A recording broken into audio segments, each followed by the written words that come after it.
VIVO X100 and VIVO X100 Pro launching soon in India. Friends, today I will be details unboxing and review of VIVO X100 series. So watch the video carefully start to end.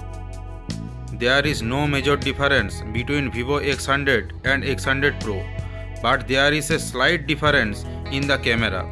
So tell your opinion about the phones in the comment section. Now talking about X100 Pro specification.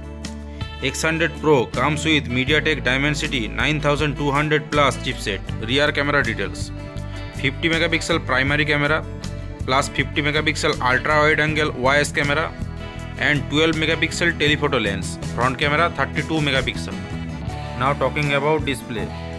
6.82 inch Full HD plus 120 Hz 3D curved 2K AMOLED display, and this phone comes with 5000 mAh battery and 100 watt flash charger in the box.